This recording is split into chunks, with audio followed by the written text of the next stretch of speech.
ENFJs are people who understand others like no other personality type. Their main focus is to encourage and help others reach their potential.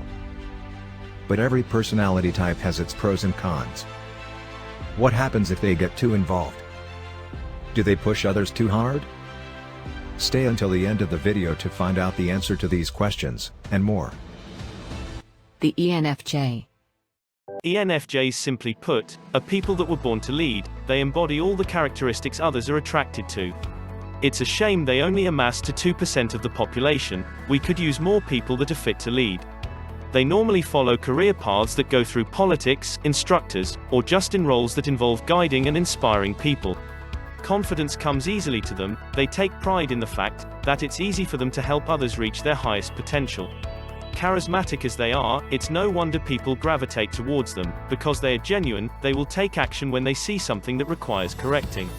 Communication is one of their best attributes. They are flexible when it comes to dealing with all sorts of personality types. They possess the ability to adapt their approach to better suit all sorts of situations. They can use emotion when they need to. They are logical if the situation demands it, or just stick to good old facts when it's the best approach. Their ability to know what better suits people is uncanny. They're able to connect someone to a beneficial idea, even if the other person was not aware of it. ENFJs have a way to feel almost too connected to someone, once they truly believe in him, and will feel the other person's problem, like if it was their own, sometimes becoming over-involved. Fortunately, they often get that trust justified, as the help they were able to provide actually manages to help others overcome their difficulties and achieve their goals. They are firm believers they can help everyone, but the fact is that not everyone is ready to be pushed the way ENFJs tend to do, and the ENFJ's optimism at times might prove to be more than what people are ready to handle. I would say the main downfall of ENFJs is capturing other people's afflictions and internalizing them into themselves. This will make them feel like they are suffering from a problem that they indeed are not suffering from. It's okay to help people, but they feel people's pain like if it was their own. This in turn can inhibit them from helping others at all, as they feel other people's limitations as their own. This might propel them into a state of internal disarray. It's in their best interest to take a step back and self-evaluate. They need to be able to distinguish what are in fact their own feelings, and what belongs to someone else. It's the only way they are going to be able to restore internal balance, so they can do what they do best, which is helping others. ENFJs are passionate about helping others, even if it means having to stand in front of them, and takes the punches. When they believe in someone, they are like an immovable object, doing everything they can to protect them.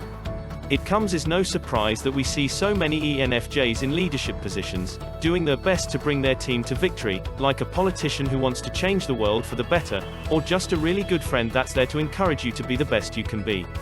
Happiness is a tricky matter when we're talking about ENFJs, seeing that so much of it revolves around helping others. For them to start being happy, they need to first start working on their own needs. They are good at hiding their emotions. Even though they feel intensely, they try to always appear joyful and content. The first step for ENFJs to obtain happiness is to feel appreciated. They give so much and expect it to be noticed, acknowledged, and expressed verbally. Although they crave outside appreciation, they should learn or practice being more self-appreciative. The worst thing for them is to be taken for granted. This might happen because ENFJs have a hard time expressing their needs. They're more often focused on helping someone else, that they forget they need to appreciate as well. To better be able to express to others what their needs really are, it's advisable that they incur in some self-reflection and self-discovery. Learning to let go of perfection, and realizing the true imperfect nature of other people, themselves, and the world, would allow them to relax and be more at ease. Being invested in the thoughts and perspectives of another person makes ENFJs happy. Unfortunately, it seems for the most part that ENFJs' happiness is directly linked to outside sources. This leaves them dependent on others. It's never a good thing to realize that you cannot control your own happiness. They thrive in a world where everyone around them seems to be happy, and when they share a feeling of understanding with other people. Spending time by themselves, or focusing on their own personal objectives is not fulfilling. And although they do have a great understanding of other people's feelings, and try to push them to their absolute best self, ENFJs need to realize they cannot fully control someone. Despite their best intentions, their efforts might fall short, and this will leave them feeling like they failed, causing insecurity and a sense of fragility. Because they are wholesome people, and their desire to help is genuine, they don't respond well to being criticized, and if their efforts to help are interpreted in a negative way and rejected, they can become extremely insecure, and their self-esteem gets severely impacted.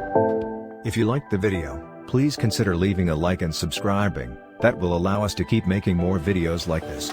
For more related content, please click on one of the suggested videos. Thank you for watching.